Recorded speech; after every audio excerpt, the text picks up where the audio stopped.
So for as long as I have been talking about sustainability, zero waste, environmentalism online, I have been a huge proponent of secondhand shopping because I think that nearly every single environmental issue that we can point to and say this is a problem and that's a problem and we need to fix it, it can all be tied to consumerism, all tied to extracting resources from our planet, heating them up to certain degrees and molding them in certain ways and doing whatever else we do to them, and then shipping them all over the world. And buying those things creates a demand for more of all of that to happen, leading to every single environmental problem that we have. I think if you buy something secondhand, its environmental impact is pretty much zero, and I have talked about that ad nauseum for years. All the while, I have seen a lot of discourse happening on, well, all the social media apps, I guess I would say, that there are reasons not to look at thrifting as a solution, or reasons that thrifting is not always all that great, essentially just tearing apart the issue of secondhand being sustainable and ethical and all of those sort of things. And I definitely think of myself as an open-minded person, someone who is willing to change my mind, admit when I'm wrong, because I'm not a perfect person and I am completely aware of that. Honestly, most of the discourse that I've seen happen online over the years, I don't agree that buying less stuff secondhand would fix any of the problems that people are claiming secondhand, shopping too much secondhand, or the rising popularity of secondhand shopping is causing. So I thought we would go through some of those things today, and I would give you my perspective on them, and you can tell me if you agree or disagree, because honestly, I guess some of this is up for interpretation, although I feel like it's pretty objective, but I'm gonna make my case. Feel free to make yours in the comments, so let's get into it.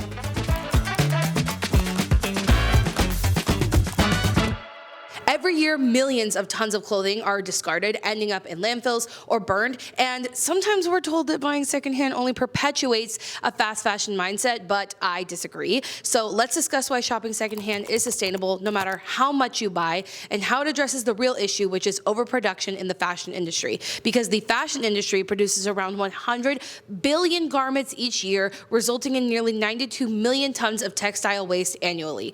Overproduction, not thrifting, is the true problem. Oh, hi. A quick interruption just to say thank you to today's sponsor, which is Wild Deodorant. So I just want to tell you why I love them so much. And I did make the switch for my deodorant a while ago, actually, and I talked about it in this video if you want to go see why. But I'm really, really happy to say that I am very glad I made the switch, and glad that Wild made it easy for me, because if you've been on this channel for a while, you'll know that back in the day when I switched to a plastic-free, aluminum-free deodorant, it was a headache to find one that I liked, that actually worked, that my partner would also switch with me, and I'm happy to say that we have now both switched over to Wild, and we love it very much. This is also their limited edition case that as soon as I opened this box, I was like, that is the cutest thing I've ever seen. I just want you to know. It's very cute. But I want to refill my forever case. That's kind of what I call it. This is the case I've been refilling for a very long time now. Has my name on it, and I'm just going to refill it while I tell you the boxes that Wild checked for me and the reason that I am using them as my deodorant, because it's really important to me whenever I'm using something as a part of my regular routine that it checks these boxes for me, right? That it aligns with my values. And the first and foremost value that it aligns with for me is the fact that it is plastic free, refillable, and that the refills come in compostable packaging. So you slip this out and then you'll slip in your deodorant pods, which there are 3 limited edition scents right now from Wild. I don't usually get to participate in little cute trends for the holiday season because I don't really like things that are trendy or going to be out of season soon, but this is a fun way to participate in the holiday season without buying crap you don't need, you know? So there's Arctic Ice Queen, which is quite cute, Sugar Plum Fairy, and Enchanted Forest, because it has the butterfly, the mushrooms, the trees on it. This is my favorite. This is the one we're going to be refilling. And another big box to check for me personally is that the brands that I am supporting, especially on a repeated basis, like things like body care are, is that they're not owned by giant conglomerate companies, and Wild is not. So we love that. But other than that, when something I'm using is plant-based ingredients, and for deodorant specifically, I'm looking for something that is aluminum-free, but Wild is also paraben and sulfate-free, which are even more boxes that they're checking for me. So those are the essential boxes that I need something to check, but then there are bonus boxes for me, like the way it works, the way that this, in particular, this packaging is just perfectly reminiscent of normal deodorant, and it goes on smoothly, whereas other deodorants I've tried that check those boxes, the application process process is not as nice. The actual like packaging is not great sometimes. Another bonus for me is when a brand has a give back, which Wild does. Like they give back to things that I care about. That's a huge bonus check for me. And they get all the essential check boxes and all the bonus check boxes. So we're top tier. This is top tier right here. And another box that is very exciting right now is that Wild is actually offering the biggest discount they have ever offered, which is going to be 33% off of your entire order with the link at the top of the description and code Shelby33. So if you're interested in trying any of these seasonal scents or their lip balm that is also in same thing, refillable, compostable packaging, then definitely go and check them out. I highly recommend, super appreciate them supporting this channel. And now we will get back to the video. I feel like one of the first criticisms of thrifting when it was becoming popular was that essentially it becoming popular and more people shopping at these charity shops, secondhand stores, whatever they are, was essentially gentrifying the thrift store. That it was raising prices, that things are being overpicked, and those sort of ideas. You know, I took that information in, if you will, and tried to assess if that really was a reason to discourage people from thrifting unnecessarily. Obviously, there are people who depend on resources or stores that are available to them that have accessible pricing via thrift stores, low-income people, those sort of things. But was it a detriment to popularize it so that other people who were not dependent on those stores were frequenting them? Was that leading to gentrification? And I feel like the criticism of things becoming more expensive at the thrift store was valid. Things did, from when I started thrifting, and I would say like 2010, 2011 until now, prices are definitely different, I would say. And I think that during that time, something that for some reason was left out of the conversation is that the price of absolutely everything has gone up. Like that's how our economy works, for lack of a better term. Inflation happens, prices go up. We see it with almost every single type of good. If you look at it from 10 years ago to now, it's more expensive, and the same can be said for the decade before that. So now looking back at the criticism that started in that midpoint, I feel like I can very clearly look back and say, yeah, the cost of rent has skyrocketed for us and for business owners, people who are renting their spots, which most thrift stores are. So it makes sense that prices would go up for that reason in general. Not to say that the popularity of thrift stores would be completely separate from that fact, but I don't think we can talk about one without even considering the other. But the other problem I really have, looking back at that criticism and the criticism that still remains now, is that pointing fingers at consumers as the problem instead of the people actually raising the prices in the view of this criticism unnecessarily, right? If thrift stores are raising the prices just because they are becoming more popular, if that's your point of view,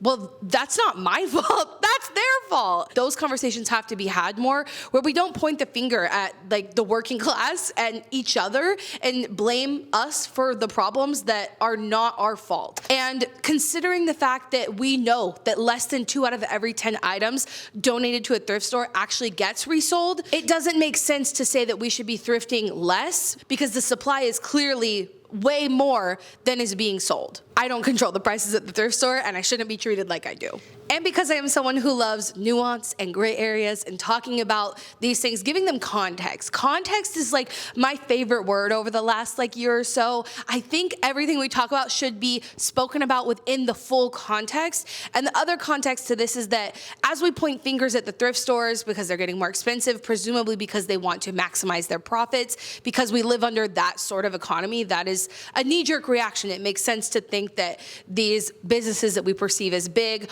are just wanting to maximize their profits. I fully am on board with understanding that. The catch-22 is that most of these thrift stores are not corporations, they are nonprofits, meaning that if they jack their prices up because there's so much popularity of thrifting, they don't just get to keep all that money as profit. The economics are not the same as a corporation, whereas a corporation can raise their prices in the exact same way and hold all of that profit, and then the top shareholders or the C-suite people at some point get to take all that profit for themselves. That doesn't happen with a nonprofit. That's not the way they're set up. And a lot of these nonprofits are giving to important causes that there are shortcomings within our government for. I say all that to say that I don't think that we are thinking of the reason that the prices are being raised as a full context picture. It's a lot more complicated than people started shopping at thrift stores more, so it's getting more expensive regular supply and demand. It's not that simple. And I don't think that consumers should be blamed for it.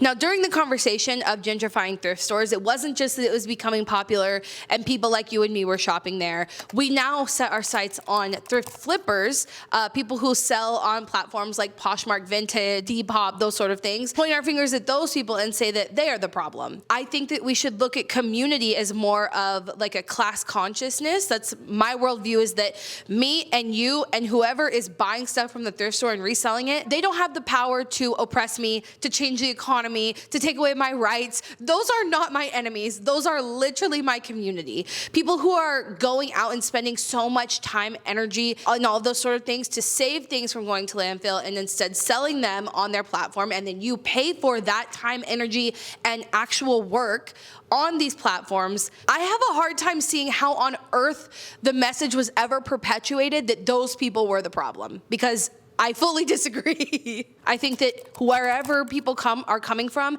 and trying to help the problem of a huge textile waste crisis, I think is a good thing. And so when people talked about gentrification of thrift stores, they talked about people coming to buy things and sell them for a more expensive price, and how that added to the gentrification of the thrift stores, which everything I just said about how you can't point to consumers being there and that having to do with like supply and demand or profit is similarly true for thrift flippers. And I happen to believe that people who are going and buying those things secondhand and reselling them are helping us and helping the planet. And I have no interest in pointing my fingers who put in that kind of work and saying that something is their fault. Now, I will say that I do think that there is a conversation to be had about the environmental impact of those sort of sellers and that sort of thing, because obviously everything that is then sold has to be put in packaging, it has to be shipped. Like, that is an added environmental impact than it would be if you were just at your local thrift store because someone dropped something off and then you bought it. The impact between those two scenarios is definitely different. I think, however, when there are so many issues associated with like not only fast fashion, but like so many other destructive industries, I think when there are so many, for lack of a better term, bigger fish to fry, talking about a working class person who is trying to prevent waste by saving things from the thrift store and making sure someone utilizes them longer term, having an overall net positive impact, in my opinion, that is nowhere near a conversation we need to be having. It is so minuscule in comparison to the fashion industry that I don't know why on earth we ever focused on that being a problem. I just don't agree with it at all. Okay, another conversation I've seen happen a lot online is that there are creators who are basically kind of co-opting the haul culture that exists already online. Haul culture exists outside of thrift hauls, but the criticism is that some creators are taking advantage of this haul culture that exists on these platforms and doing it with secondhand hauls, and that is not sustainable, not good for our mental health. It's not a good mentality and habit to build around shopping, in which I would like to say I fully just disagree with this one. I think based on pure statistics of the amount of clothing that has been produced, the amount of clothing that goes to landfill, the amount of clothing that the average consumer, especially in the US, is buying every single month, all of the data points to we absolutely need to popularize and normalize and even make cool secondhand shopping, because the alternative is that we are continuously sending that waste to places where it doesn't need to be, in the global south, where people do not have the ability to deal with it, where it's not their responsibility to be dealing with it, or things go to landfill, or things get burned. Wherever all of this production is ending up is not good. And making it normal and positive to instead utilize those items instead of shopping new is absolutely an important solution. I think if we're talking about that sector as far as creators go, that is the solution. In the fashion space of creators, promoting secondhand shopping is the advocacy and solution that we need. Now, obviously, to combat the global issue of overproduction and massive environmental impact of fast fashion, we're gonna need advocacy at all levels, not just at the creator level. I'm not saying the creators will be the reason that we see a culture shift towards being less wasteful wasteful and less destructive to our environment. I am saying that as we look at each level where advocacy can happen, if you're looking at creators, specifically in the fashion space, them promoting secondhand is the solution to the problem. Another criticism that is really connected to that one is the normalization of basically shopping all the time and decluttering, and that cycle and content around basically the declutter cycle is bad, and just promoting haul culture. And I feel like this is a little bit different than the thrifting and normalizing haul culture of thrifting secondhand finds. I do think that cycle, seeing that they bring in a lot of stuff and then they also just get rid of a lot of stuff, that normalization, I think that there is some fair criticism there, because for a lot of the creators I watch who kind of do that, their goal, what I understand, their express goal of their channel a lot of the times is to prove that you can participate in trends in a sustainable way by finding them secondhand, because most trends that we're seeing have already happened before, already exist on this planet, and we don't need to continuously be buying new things to participate. In that way, I feel like it is bringing in a certain audience that needs that message, an audience that wants to participate in the trends in that form of consumerism, but do it more sustainably. And I feel like those creators serve as a way to show that that is possible. The downside of that is that it is a pretty constant cycle of bringing in new things and then letting them go. But if you're not someone who is clued into all of that context, it could pretty much just look like creators are constantly buying things and getting rid of them every couple months. And I do think that there is something to be said for that aspect of the culture, but we'll get to some of the finer points of that and a couple of the other criticisms coming up. But another topic that I keep seeing be discussed so much is that if buying something secondhand that was originally made in an unethical, unsustainable sort of way is still unethical and still unsustainable. And I have seen people say that, like, yes, absolutely, you shouldn't buy Shein from the thrift store, you shouldn't buy leather from the thrift store, all those sort of things. And to me, at the end of the day, like, that literally does not matter. You are not giving your money to those people, so how could it possibly be unethical? How could it possibly be unsustainable? Even if something that you buy from the thrift store is Shein, to me, it literally doesn't matter, because the only other option now that it's at the thrift store is that somebody else buys it and uses it, you buy it and use it, or it goes to the landfill or somewhere in the global south where they're forced to deal with it.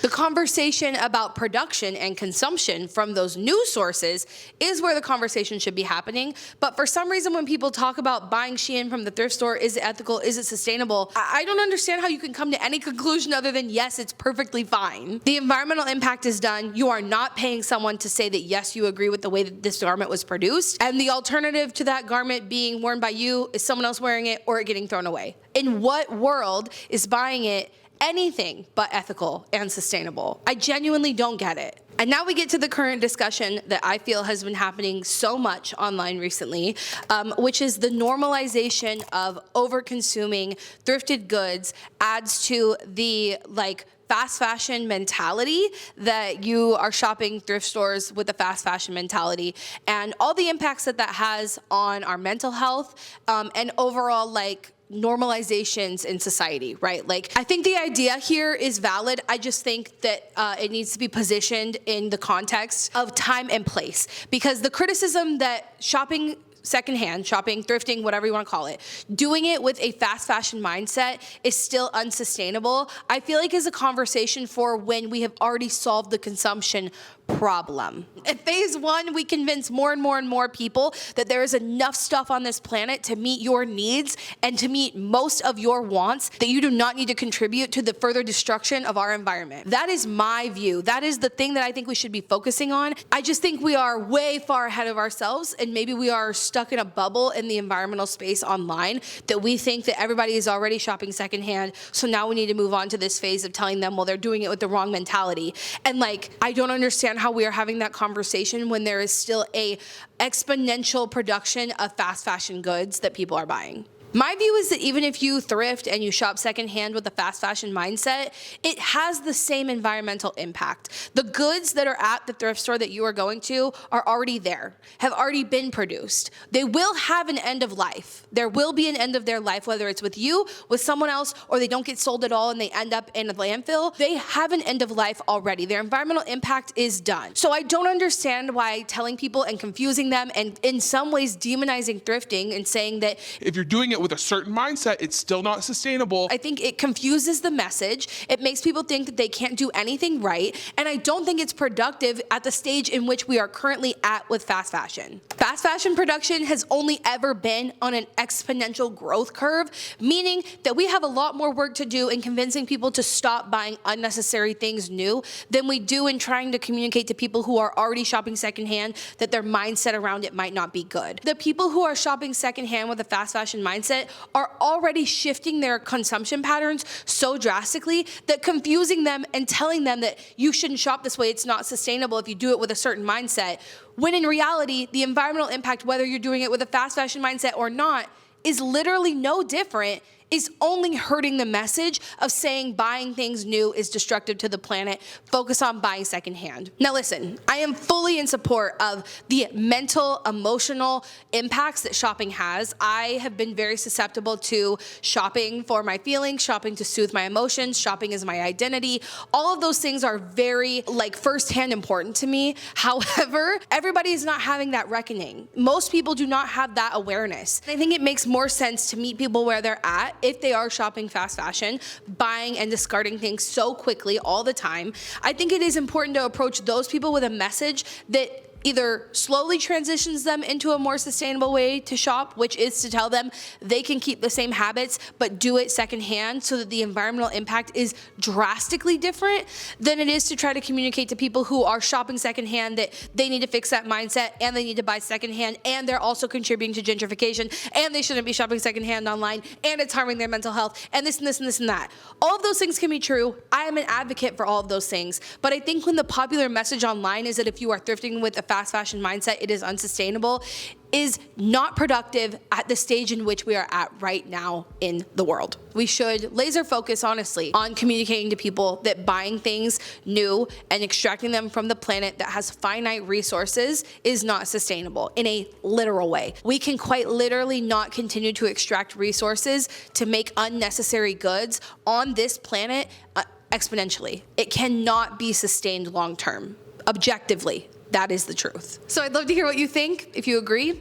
My view is that until fast fashion production begins to slow, you can shop secondhand as much as you absolutely want because I think that that is the key to creating a circular, sustainable fashion world, a sustainable world overall. I hope this video was interesting for you. It feels like a little bit of an old school Shelbizleee rant video, and I do love to do these things. So if there's a topic that you want to see me do similar to this on, let me know in the comments. But remember, until next time, you cannot do all the good that the world needs, but the world needs all the good that you can do.